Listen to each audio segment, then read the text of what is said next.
ओम शांति। आज 5 जून 2026 के बाबा के अनमोल मधुर महावाक्य सुनेंगे।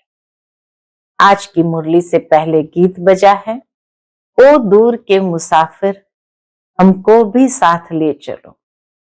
तो बाबा कहते हैं, ये दूर के मुसाफिर कौन है? शिव बाबा दूर का मुसाफिर है।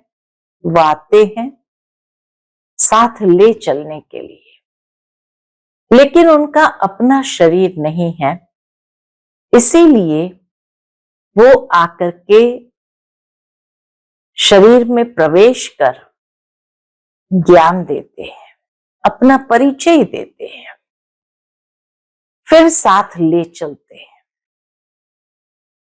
वही आकर के हमें पतित से पावन बनाते हैं।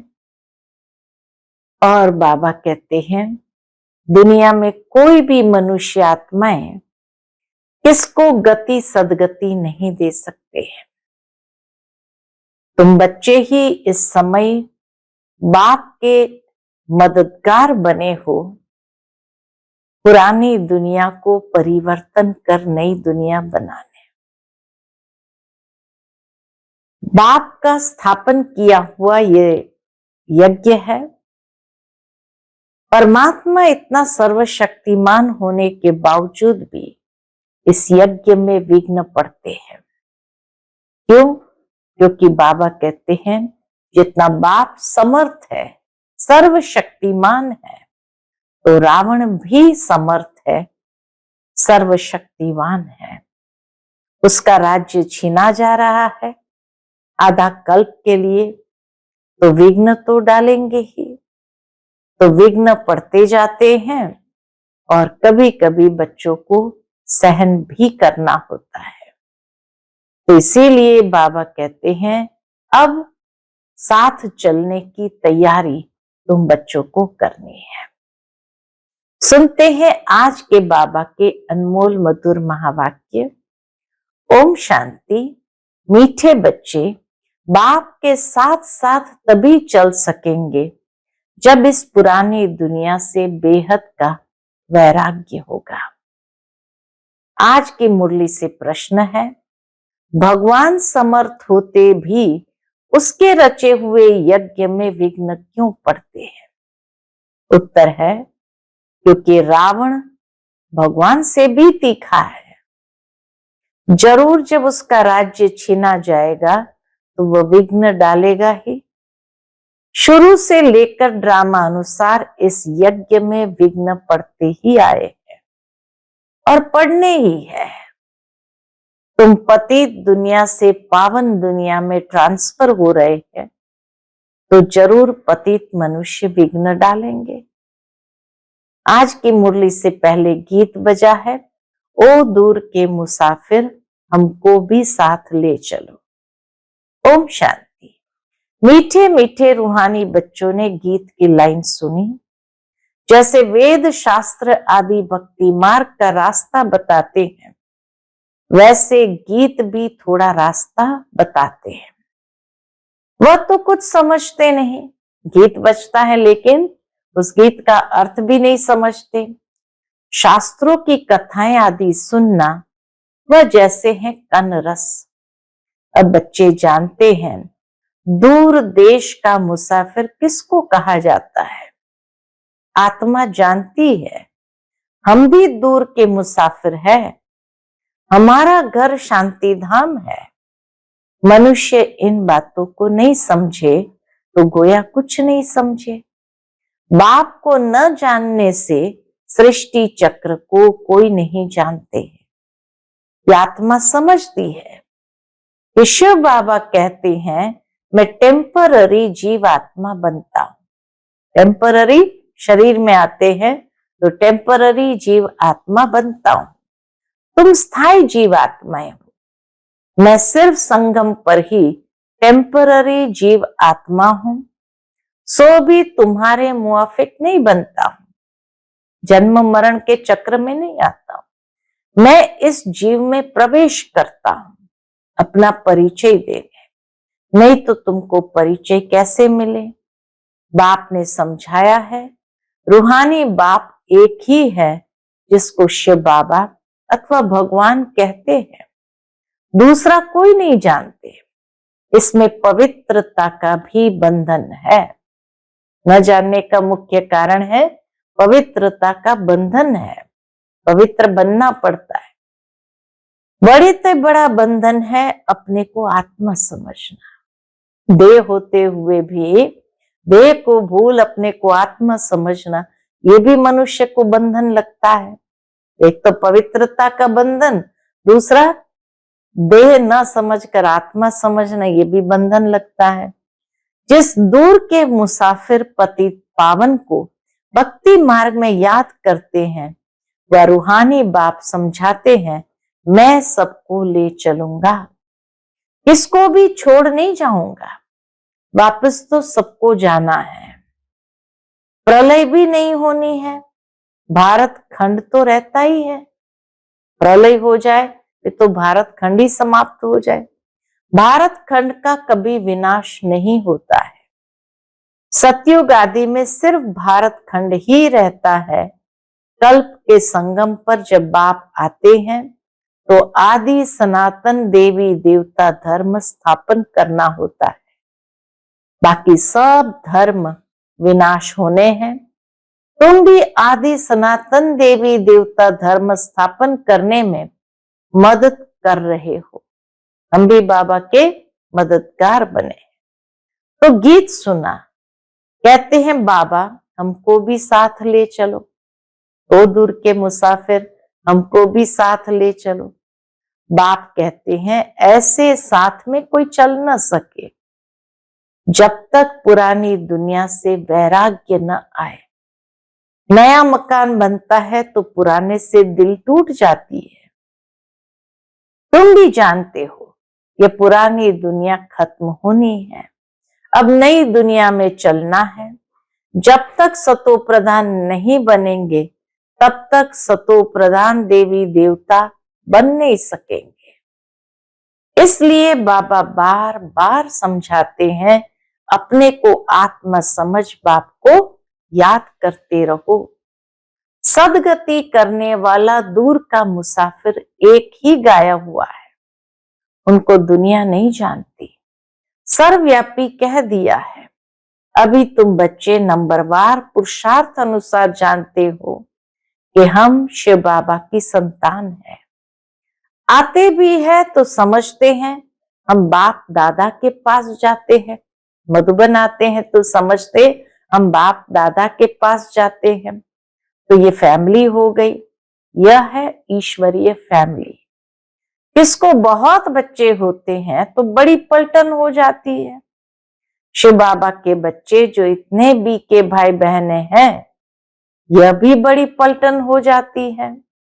ब्रह्मा कुमार कुमारियां सब जानते हैं हम बेहद के बाप से वर्षा लेते हैं। शास्त्रों में दिखाते हैं पांडव और कौरवों ने खेल खेला, जुए का खेल खेला। राजाई दांव में रखी। अब राजाई न कौरवों की है न पांडवों की है, ताज आदि कुछ भी नहीं है।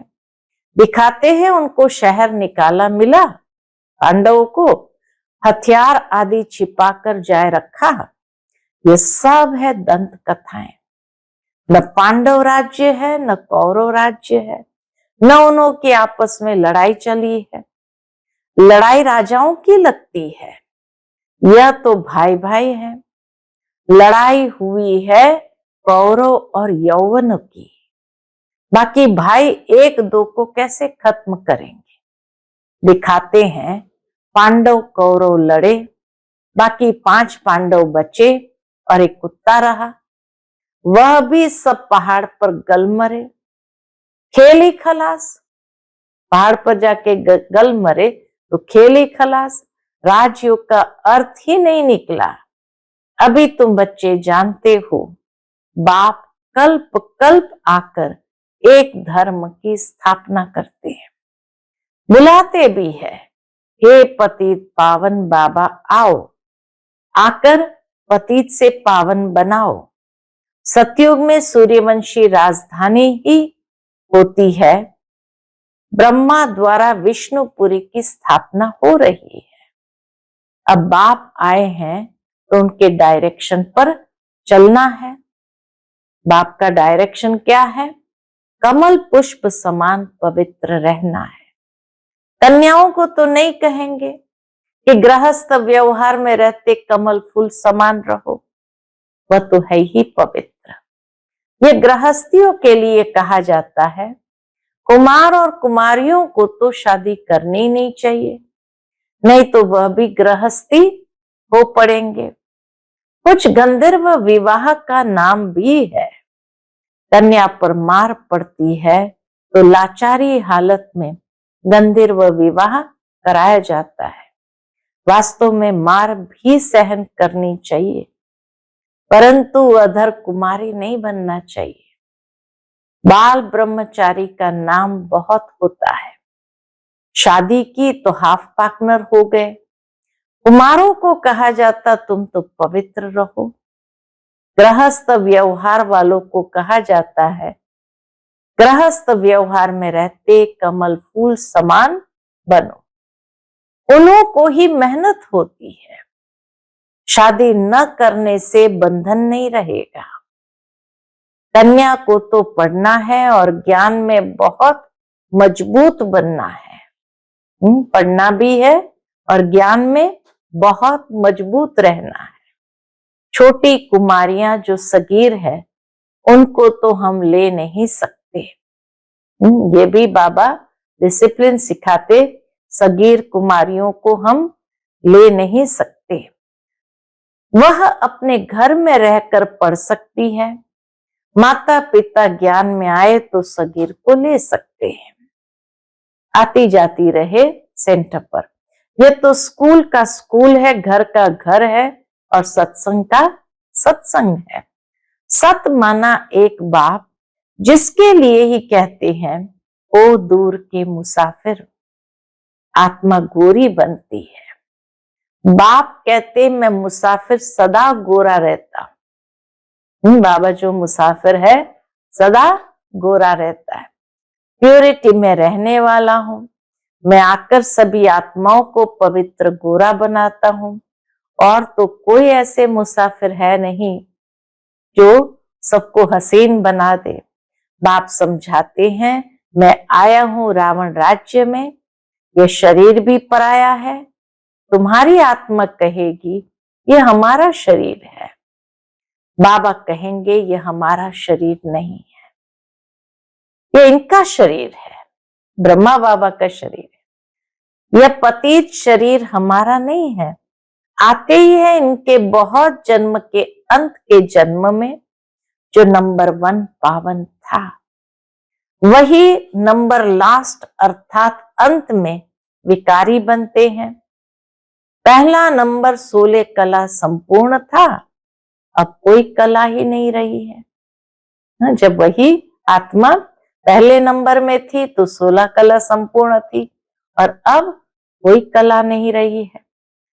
पतित तो सब है ही, तो बाप दूर देश का मुसाफिर हुआ ना। तुम आत्माएं भी मुसाफिर हो, यहां आकर पाठ बजाती हो। इस सृष्टि चक्र को कोई जानते ही नहीं है। बल कोई कितना भी शास्त्र आदि पढ़े हो, परंतु यह ज्ञान कोई नहीं दे सकते। बाप समझाते हैं मैं इस तन में प्रवेश कर इन आत्माओं को ज्ञान देता हूं। वह तो मनुष्य को शास्त्र का ज्ञान देते हैं। वह हो गए भगत। सदगति दाता तो एक ही है, वही ज्ञान का सागर है। उनको न जानने कारण दे अभिमान आ जाता है। शिव बाबा को न जानने कारण स्वयं को भी आत्मा भूल दे अभिमान में आ जाते हैं।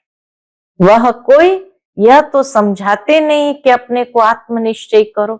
दुनिया के कोई सत्संग में तो कोई समझाते नहीं कि अपने को आत्मनिश्चय करो, आत्मा पढ़ती है, ये कोई समझाते नहीं। क्यों? क्योंकि दे अभिमान है। अभी दूर का मुसाफिर तो शिव बाबा को ही कहेंगे। तुम जानते हो हम 84 जन्म का चक्कर लगा चुके हैं। बाप कहते 5000 वर्ष पहले भी समझाया था कि बच्चे तुम अपने जन्मों को नहीं जानते हो, मैं जानता हूं। गीता में आटे में लून मिसल कुछ है, थोड़ा बहुत है। वह गीता का एपिसोड, वही महाभारत की लड़ाई, वही गीता का एपिसोड, वही महाभारत की लड़ाई, वही मन मना भव मध्याजी भव का ज्ञान है। माम एकम याद करो। लड़ाई भी बरोबर लगी है, पांडवों की विजय हुई है। विजयी माला विष्णु की गाई जाती है। शास्त्र में तो दिखाया है पांडव गल मरे, फिर माला कहां से बनी? अब तुम समझते हो कि हम विष्णु की माला बनने यहां आए हैं।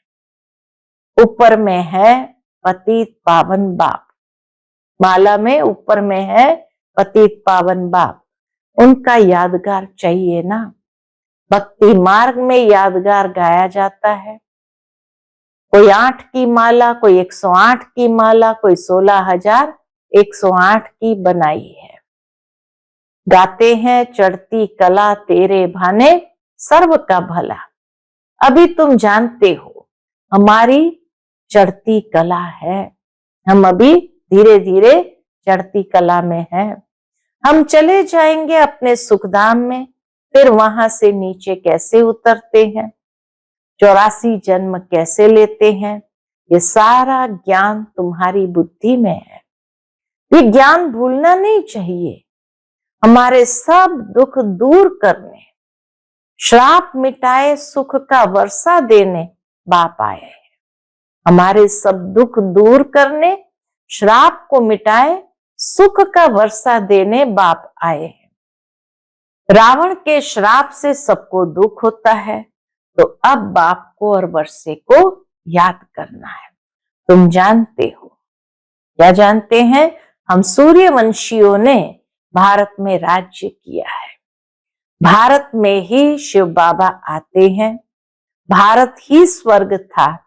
ये घड़ी घड़ी बुद्धि में याद करना पड़े। जिसने 84 का चक्र नहीं खाया होगा, वह न धारणा करेंगे न कराएंगे। उसके लिए समझा जाएगा कि इसने 84 जन्म नहीं लिए हैं। ये देरी से आते हैं, स्वर्ग में नहीं आते हैं। पहले पहले जाना तो अच्छा है ना। बाबा कहते पहले पहले जाना तो अच्छा है ना। नए मकान में पहले खुद रहते हैं, फिर किराए पर चढ़ाते हैं, तो वह फिर सेकंड हैंड हुआ ना। जब किराए पर चढ़ाते तो वह हो गया सेकंड हैंड। सतयुग है नई दुनिया, त्रेता सेकंड हैंड कहेंगे। तो अब बुद्धि में आता है हम स्वर्ग नई दुनिया में जाए, पुरुषार्थ करना है, प्रजा भी बनती जाएगी। तुमको मालूम पड़ता जाएगा कि माला में कौन कौन पिरो सकते हैं। अगर किसको सीधा कहा जाए कि तुम नहीं आएंगे तो हार्ट फेल हो जाए, इसलिए कहा जाता है कि पुरुषार्थ करो, अपनी जांच करो कि हमारा बुद्धि योग भटकता तो नहीं है। तुम्हारा शिव बाबा से कितना लव होता जाता है। कहते भी है हम बाप दादा के पास जाते हैं, शिव बाबा से दादा द्वारा वर्षा लेने जाते हैं। ऐसे बाप के पास तो कई बार जाए, परंतु गृहस्थ व्यवहार भी संभालना है। बल बहुत धनवान है, परंतु इतनी फुर्सत नहीं, पूरा निश्चय नहीं तो मास 2 मास बाद आकर रिफ्रेश हो सकते हैं। उनको घड़ी घड़ी कशिश होगी, बाबा से मिलने की कशिश होगी। सुई पर जंग चढ़ी हुई होती है तो चुंबक इतना खींचता नहीं है। जिनका पूरा योग होगा उनको झट कशिश होगी, भाग आएंगे। जितनी कट उतरती जाएंगी उतनी कशिश होगी। हम चुंबक से मिले, गीत है चाहे मारो चाहे कुछ भी करो, हम दर से कभी नहीं निकलेंगे। चाहे मारो चाहे कुछ भी करो, हम दर से कभी नहीं निकलेंगे। परंतु वह अवस्था तो पिछाड़ी में होगी, कट निकली हुई होगी तो वह अवस्था होगी। बाप कहते हैं आत्माएं मन मना भव, रहो भल अपने गृहस्थ व्यवहार में, ऐसे नहीं कि यहां भाग कर आए बैठ जाना है। सागर पास बादलों को आना है, रिफ्रेश होने, फिर सर्विस पर जाना है। बंधन जब खलास हो तो सर्विस पर जा सके। माँ बाप को अपने बच्चों को संभालना है, बाप की याद में रहना है, पवित्र बनना है। बाप ने समझाया है, क्या समझाया है?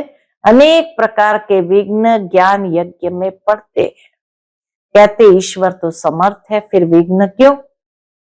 मनुष्य को पता ही नहीं रावण भगवान से भी तीखा है।